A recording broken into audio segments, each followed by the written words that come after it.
Last part में हमने देखा था एम्परर लेडी ल्यू को चैंग फेंग के रूप में सबके सामने प्रस्तुत कर देता है, जिस वजह से जब ये बात मार्किस मैन को पता चलती है तो वो शॉक्ड रह जाता है और सोचने लगता है क्या वो चैंग फेंग मरा नहीं था, वो अभी तक जिंदा कैसे है। मार्किस मैन की क्वीन जिसका नाम रोरो था उसे भी ये बात पता चलती है। मार्किस मैन अपनी क्वीन रोरो से बहुत डरता है। वो रोरो को देखते ही उसके कंधे दबाने लगता है। जैसे ही रोरो भी वो खत पढ़ती है कि चैंग फेंग अभी भी जिंदा है, वो भी बहुत गुस्से में आ जाती है। वो कहती है कि ल्यू चैंग फेंग अभी तक मरा नहीं और तो और एम्परर ने इसे राइट प्राइम मिनिस्टर भी बना दिया है। मार्किस मैन कहता है मैं भी शॉक्ड हूँ, आखिरी युद्ध जब हुआ था तब हमने भी यही खबर सुनी थी कि ल्यू चैंग फेंग मर चुका है, अचानक से ये कैसे आ गया। रोरो कहती है कहीं एम्परर का कोई प्लान तो नहीं, उन्होंने जानबूझकर हमारे सामने एक फेक ल्यू चैंग फेंग खड़ा कर दिया है जिससे हम उनके सामने अपने घुटने टेक दें और डर जाएं। चाहे कुछ भी हो, अगर वो ल्यू चैंग फेंग सच में जिंदा है भी तो मैं चाहती हूँ कि उसे कुत्ते की मौत मिले, समझ गए ना तुम। मार्किस मैन कहता है हाँ बिल्कुल। दूसरी तरफ चैंग फेंग जब एम्परर को अपने रूम में देखकर शॉक्ड रह जाता है तो एम्परर उससे कहता है क्या हुआ, तुम इतने शॉक्ड क्यों हो गए, क्या मुझे यहाँ नहीं होना चाहिए था। चैंग फेंग कहता है मेरे कहने का वो मतलब नहीं था, मैं बस क्यूरियस हो रहा हूँ योर मैजेस्टी आपका यहाँ आना कैसे हुआ। एम्परर उसके फेस पर अचानक हाथ फहराने लगता है। एम्परर उससे कहता है ऑब्वियसली मैं यहाँ अपनी कॉन्क्यूबाइन को अपने पैलेस वापस ले जाने आया हूँ। चैंग फेंग कहता है पैलेस वापस, लेकिन क्यों, मैंने अभी भी मैन गाउन पहनी हुई है, अगर किसी ने मुझे इस तरह देख लिया तो। एम्परर कहता है रिलैक्स, मैंने ऑलरेडी अपने लोगों को कहकर यहाँ से लेके रॉयल पैलेस तक के लिए एक सीक्रेट टनल बनवा दी है जिससे तुम कभी भी यहाँ आ सकोगी। एम्परर तुरंत चैंग फेंग को सीक्रेट टनल के पास लेकर आता है। चैंग फेंग एम्परर से कहता है क्या आप मेरे साथ नहीं चल रहे। एम्परर कहता है मैं प्राइम मिनिस्टर मैंशन को अकेला कैसे छोड़ सकता हूँ, मैं तुम्हारी अब मदद करूँगा इस मैंशन का ख्याल रखने में। तो चैंग फेंग कहता है फिर आप मुझे ही यहाँ अकेले रहने दीजिए ना। तो एम्परर कहता है तुम मेरी कॉन्क्यूबाइन हो, अगर मैं तुम्हें पैलेस के बाहर रखता हूँ और कोई रैंडम स्ट्रेंजर आकर तुम्हें हैरेस करने लगा तो। चैंग फेंग बेचारा सोचने लगता है आर यू सीरियस जिफान, तुम्हें सच में लगता है कि तुम्हारे अंकल तुम्हारे एब्सेंस में यहाँ आएंगे, तुम इतना ज़्यादा जेलस हो उनसे। दूसरी तरफ इंपीरियल सेंसर को मार्किस मैन का खत मिलता है। उस खत में मार्किस मैन ने अपने कुछ प्लान्स बताए थे। प्लान नंबर 1 में लिखा हुआ था कि उसे कैसे भी जल्दी से ली जिफान को कन्विंस करना है शादी करने के लिए और उसे सपोर्ट करना है कि वो कॉन्क्यूबाइन ल्यू से ही शादी करे जिससे वो क्वीन बन सके, जिससे ल्यू चैंग फेंग और बाकी सारे ऑफिशियल्स में ड्रामा हो सके। इंपीरियल सेंसर सोचने लगता है साओ मैंग के प्लान्स इतने भी आसान नहीं हैं, मुझे पहले से कुछ तैयारियां करनी होंगी। चैंग फेंग को पैलेस में बैठे बैठे नींद आ गई थी, तभी एम्परर वहाँ आता है। एम्परर वहाँ आकर कहता है आप अभी तक पैलेस नहीं आई, लगता है लेडी ल्यू आपको प्राइम मिनिस्टर बनने की आदत नहीं हुई है अभी। चैंग फेंग मन में सोच रहा होता है मैं पूरी रात नहीं सो पाया ये सोचकर कि कहीं तुम वापस आकर मेरे साथ असॉल्ट करने की कोशिश ना करो, और अब तुम कह रहे हो कि मुझे प्राइम मिनिस्टर की ड्यूटी निभानी होगी और तुम्हारे साथ पैलेस चलना होगा, ये भी कोई लाइफ है भला। पर चैंग फेंग को इतना थका देखकर एम्परर खुद बाहर आ जाता है और अपने लोगों से कहता है लेडी ल्यू बहुत थकी हुई हैं, जब तक वो खुद किसी को ना बुलाएं कोई अंदर नहीं जाएगा और उन्हें डिस्टर्ब नहीं करेगा। पर चैंग फेंग की दासियां सोचने लगती हैं लेडी ल्यू ज़रूर इसलिए थक गई हैं क्योंकि रात को उनके और एम्परर के बीच बहुत कुछ हुआ होगा, जल्दी ही लेडी ल्यू हमें गुड न्यूज़ देने वाली हैं। चैंग फेंग ये सुनकर कहता है ली जिफान क्या तुम शब्दों का इस्तेमाल ठीक से नहीं कर सकते।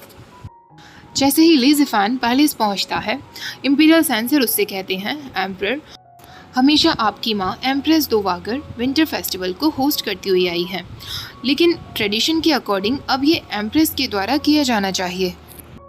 एम्परर कहता है तो बेसिकली तुम मुझसे कहना चाहते हो कि मुझे जल्दी ही शादी कर लेनी चाहिए। इंपीरियल सेंसर कहता है हमारी कंट्री कुछ सालों से बिल्कुल पीसफुल रह रही है, यहाँ के लोग खुश हैं और अपनी एक पीसफुल लाइफ जी रहे हैं, इसलिए योर मैजेस्टी अब आपके पास अच्छा मौका है, आपको शादी कर लेनी चाहिए और अपनी ब्लड लाइन बढ़ानी चाहिए। एम्परर कहता है अगर ऐसा है तो इंपीरियल सेंसर आपको क्या लगता है कौन सी कॉन्क्यूबाइन मेरे लिए सूटेबल होगी। इंपीरियल सेंसर कहता है मैं सजेस्ट करना चाहूँगा कि आपको right prime minister Chang Feng की यंगर सिस्टर लेडी ल्यू से शादी करनी चाहिए, वो ज़रूर एक अच्छी क्वीन साबित होंगी। वहीं पास ही खड़ा प्राइम मिनिस्टर बना हुआ चैंग फेंग मन में सोच रहा था ये ज़रूर इसका कोई प्लान है। ये सुनने के बाद एम्परर चैंग फेंग से कहता है राइट प्राइम मिनिस्टर आपका इस बारे में क्या कहना है।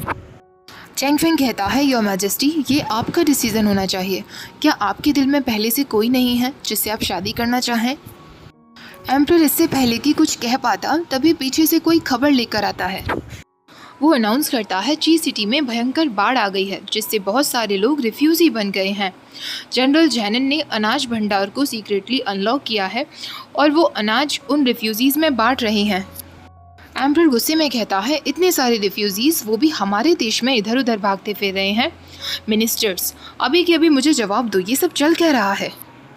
इम्पीरियल सेंसर कहता है, योर मैजेस्टी, हमारी पहली प्रायोरिटी वो रिफ्यूजीज नहीं होनी चाहिए, बल्कि हमारी पहली प्रायोरिटी होना चाहिए कि हमें उस जनरल जैनन को पनिश कैसे करना है। उसने प्राइवेटली अनाज भंडार को खोला और उन्हें लोगों में बांटने की कोशिश की। पहले इसके नियमों के अनुसार तो उसे मार देना चाहिए। त्यांग झाओ कहता है, जनरल जैनन ने अनाज भंडार इसलिए खोले जिससे वो विक्टिम्स की मदद कर सकें। इसमें हम उन्हें दोषी कैसे ठहरा सकते हैं? इम्पीरियल सेंसर कहता है, विक्टिम्स की रिस्पॉन्सिबिलिटी तो ची सिटी की गवर्नमेंट देखेगी ना। वो कौन होते हैं ये सब करने वाले? जनरल जैनन को पनिश किया जाना चाहिए क्योंकि उन्होंने प्राइवेटली अनाज भंडार को खोला जिसमें अनाज केवल आर्मी के लिए था। जब चैंगफेंग से उसका ओपिनियन मांगा जाता है तो वो कहता है, मेरा ओपिनियन है कि सबसे पहले हमें वहाँ किसी को भेजना चाहिए जिससे वो सिचुएशन को ऑब्जर्व कर सके।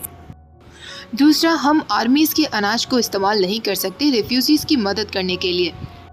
अनाज भंडार में जितना भी लॉस हुआ है तुरंत उसके लिए प्रिपरेशन कर लेनी चाहिए। और तीसरा, जनरल जैनन को उनकी पोस्ट से हटा देना चाहिए और उन्हें जेल भिजवा देना चाहिए क्योंकि उन्होंने सीक्रेटली अनाज भंडारों को खोला। त्यांग झाओ और एम्परर दोनों ही इस बात को सुनकर शॉक्ड रह जाते हैं। दूसरी तरफ मार्किस मैन अपनी क्वीन रोरो से पूछ रहा था, रोरो, तुमने क्यों जैनन से कहा कि वो जाकर अनाज भंडार खोल दे? तो रोरो कहती है, इसीलिए ताकि एम्परर और प्राइम मिनिस्टर के बीच में एक गैप हो जाए। अगर पैलेस में जो है वो सच में चैंगफेंग है तो वो इस बात पर ज़रूर कहेगा कि जैनन को पनिश किया जाना चाहिए।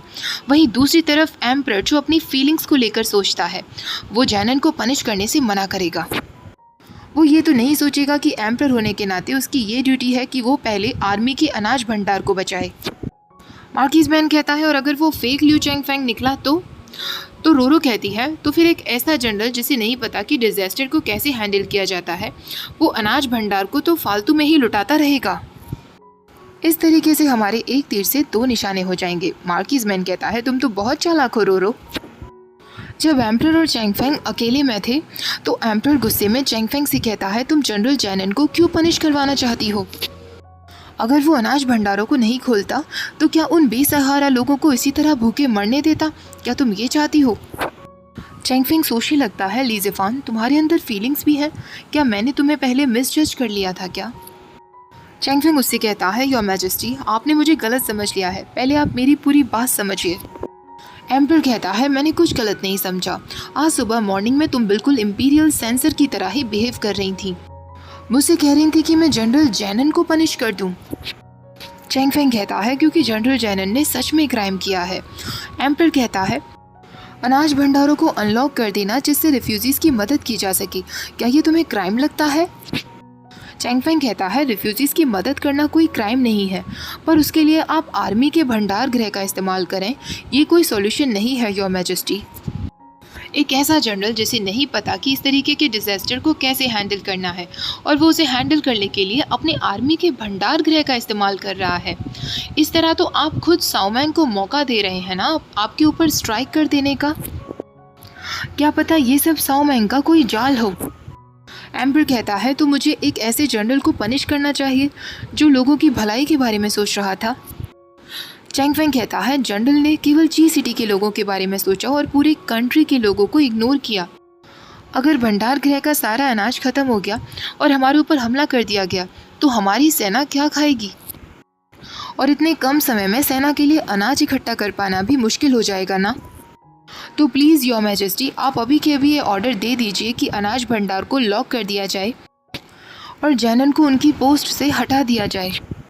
एम्परर कहता है, फिर ची सिटी के लोगों की नज़रों में मैं और जनरल गलत नहीं कहलाए जाएंगे।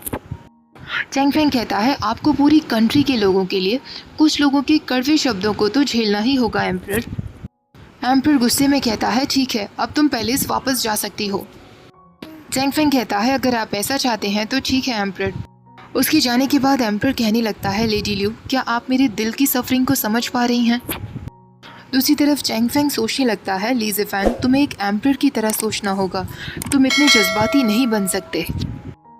ओके गाइज, आज का ये पार्ट यही ख़त्म करते हैं। आई होप आज का ये पार्ट आपको अच्छा लगा होगा। वीडियो अच्छी लगी हो तो प्लीज़ वीडियो को लाइक शेयर, चैनल को सब्सक्राइब करना मत भूलिएगा।